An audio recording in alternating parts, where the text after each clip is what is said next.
Welcome to Women at Halftime podcast, but not just for women, for you men too. If you're at mid-career or the halftime of life, our inspirational topics are not only fun, but also meant to help you maximize and write your next chapter. Right here with me, Deborah Johnson. Well, hello. It's great to be here with you today at the Women at Halftime podcast with another little message for you today. Kind of short and sweet, but it's a subject that's kind of near and dear to my heart because it's something I have felt before when you are not taken seriously. And I wanted to just talk about the subject and maybe some things that we can help our mindset in overcoming some of those feelings. And to remind you, I do write an article with each of these podcast episodes. Each of the shows, and you can get there, goalsforyourlife.com/newsletter to make sure I don't spam you. We just send you the notices with the articles, and usually I put in there a number of other things, which could be music, it could be offers that we have, but it's not salesy to say, you're able to watch a lot of video too. I do a lot of video work. So I hope that you take advantage of that. And as we are approaching holidays, of course, we have books, especially the Summit, which is a wonderful, wonderful gift book that you go ahead and act upon some of those things. And you check out our HeroMountainSummit.com, a wonderful online course. If you are looking for something to start up your next year, it's wonderful. Available now for companies, for small groups, as well as individuals. We start the individuals at the beginning of February, and you can sign up even now, and you can look through it and start free, HeroMountainSummit.com. So let's go ahead and start approaching this topic, when you're not taken seriously. Well, when you're not taken seriously, it can evoke feelings of discouragement, frustration, and even anger. And when one feels like their work is overlooked or dismissed, well, it's easy to dwell on the negative self-talk, that any thoughts, opinions, and original ideas would just be disregarded and dismissed. And it's especially disheartening when a great deal of effort and work has been poured into ideas and even projects that are then met with indifference or disregard. And if you're like me, you've felt this before, and it doesn't matter what level you're at. Others can make you feel insignificant and like you're just not good enough. Well, before achieving immense success with the Harry Potter series, J.K. Rowling faced rejection after rejection. She was feeling the same thing, and she was told that it would be best to keep her day job because she would never be a writer, and especially writing children's books. Well, writing children's books, it wasn't seen as a lucrative career or even like an official career, but she persisted, and eventually she found a publisher that would publish her work. And the rest is history. Her books aren't just for children. Many adults, including myself, have read them cover to cover. I love those books. So creative. And as far as a lucrative career, well, she's worth up to $1 billion at this point in her life, I would say. That's a pretty good career. When the dismissal of our ideas is repeated, it's natural for our self-confidence to just erode with the questioning of our worth or validity of any input that we've given or any work that we may have accomplished. And I face this many times in the arts, of course, with the comparison game.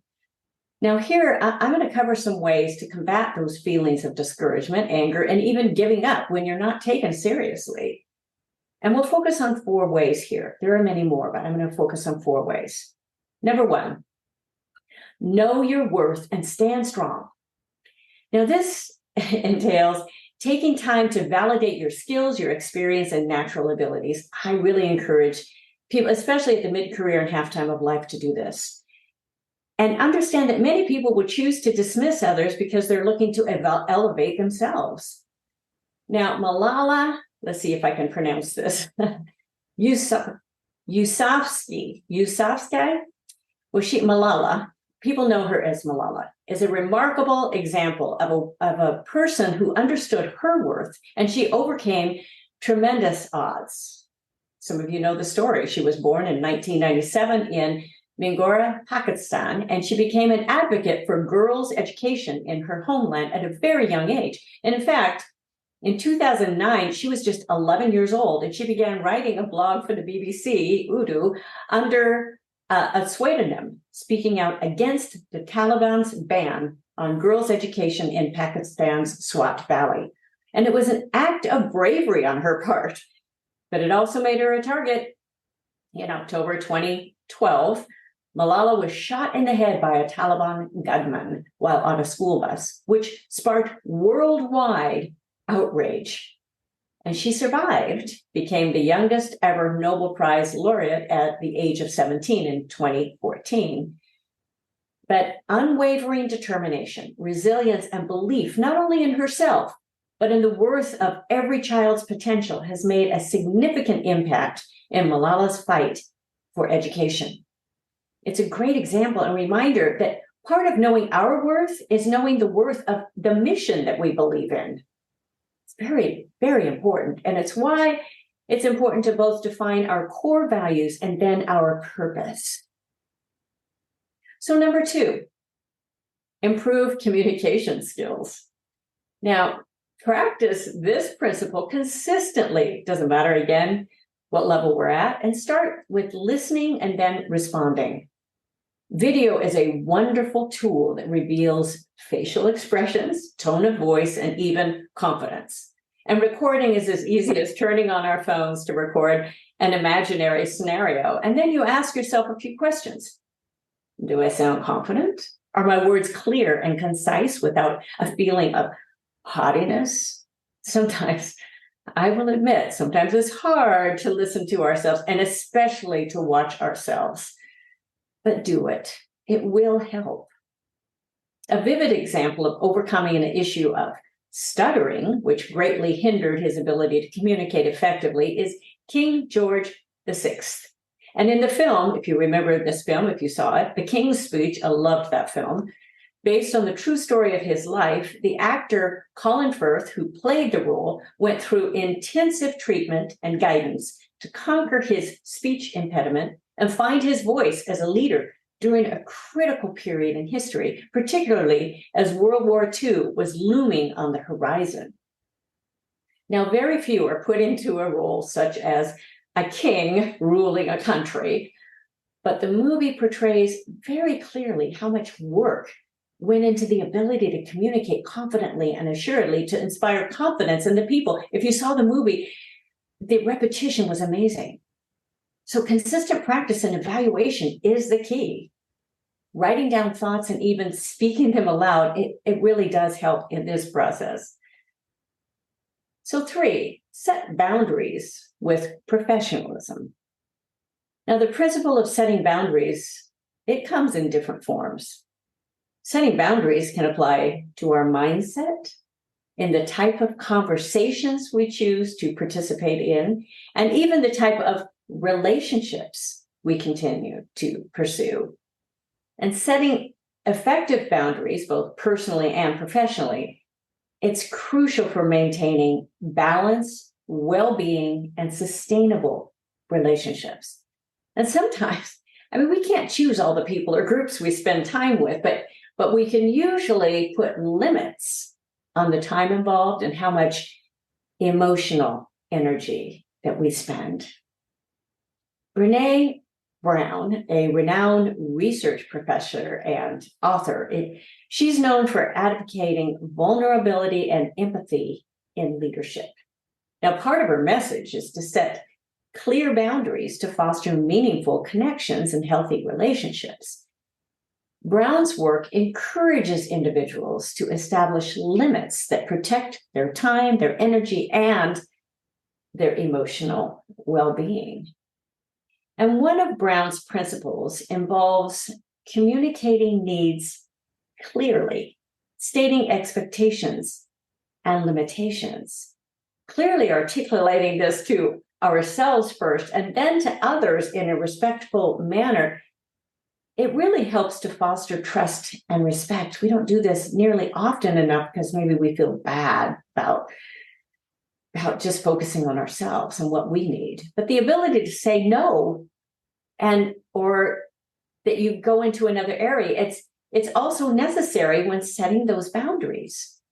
It allows us to prioritize needs, including our own, with a balance of our personal and our professional lives.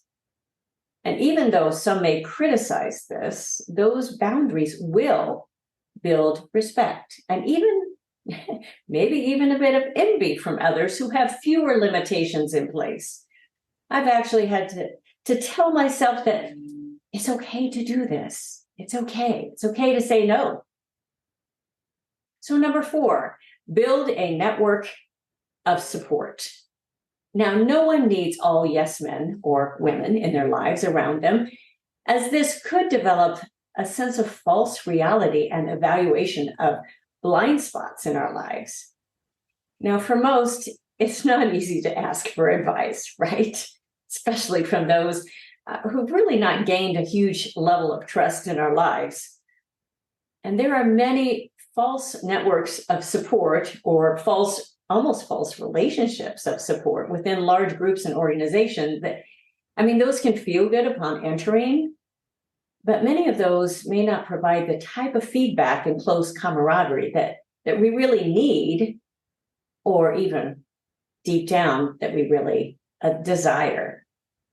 Associations, whether professional, community-based, or even industry-specific, well, they do offer numerous advantages for their members and the broader community.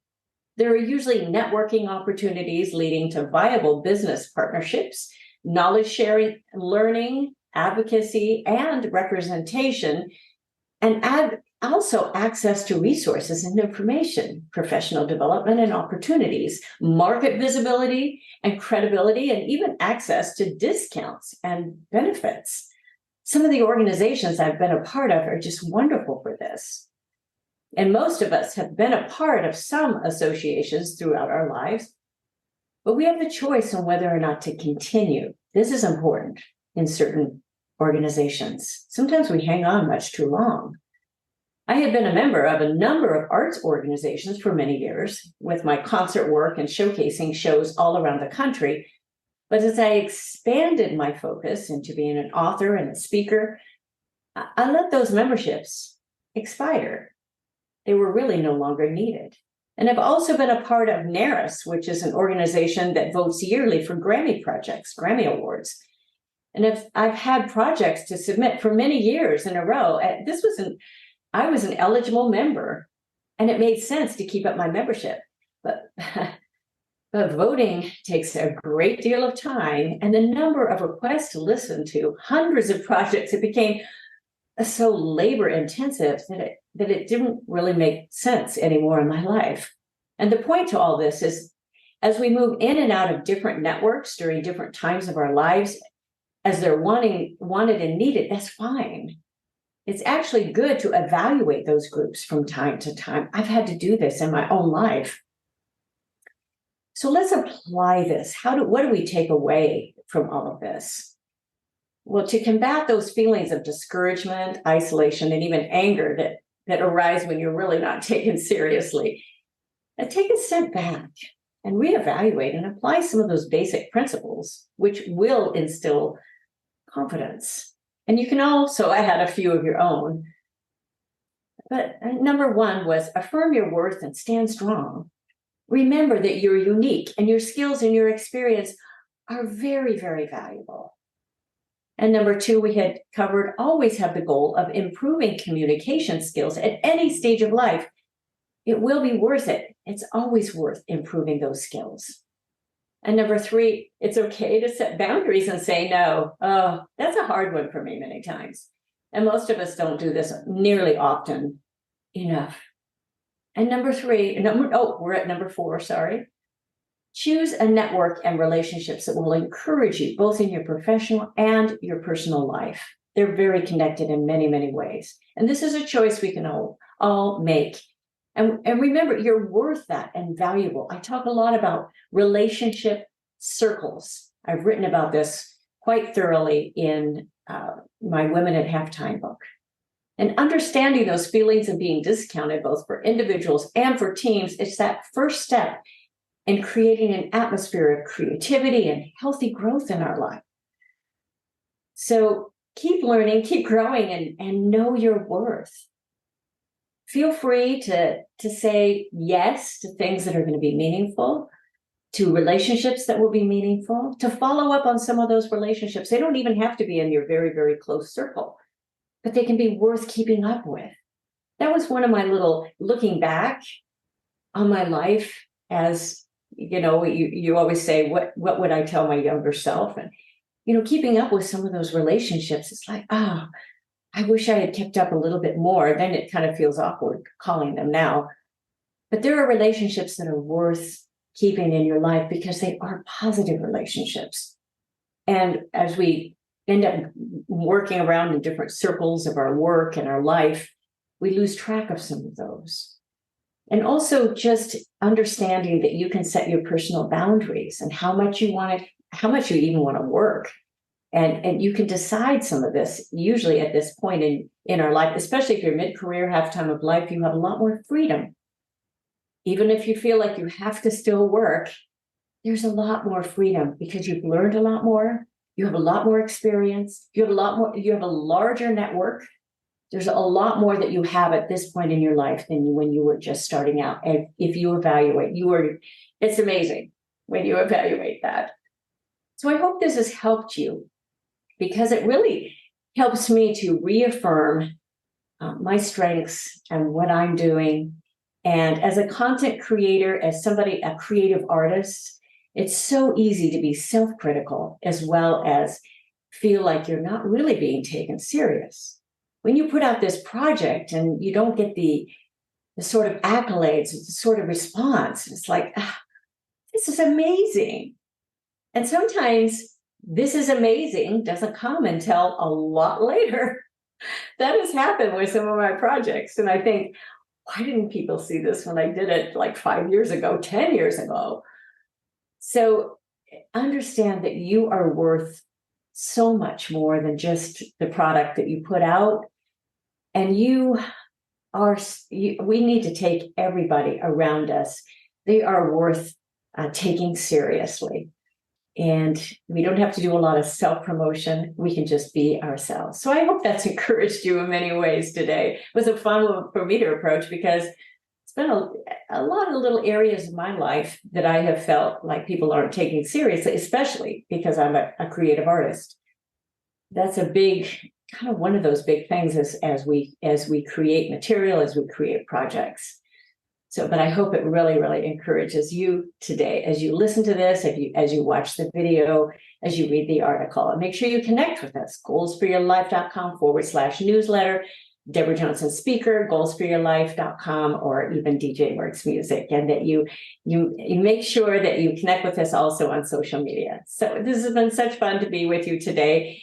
And I hope you join us again next time. And I will be here again next week. Thanks so much. Bye-bye for now. Thank you for joining us. It is because of our wonderful listeners like you that we keep going strong week after week. We'd love it if you'd share and follow us to not miss a single show and even write a review. You can also find all of our articles, products, and links at womenathalftime.com.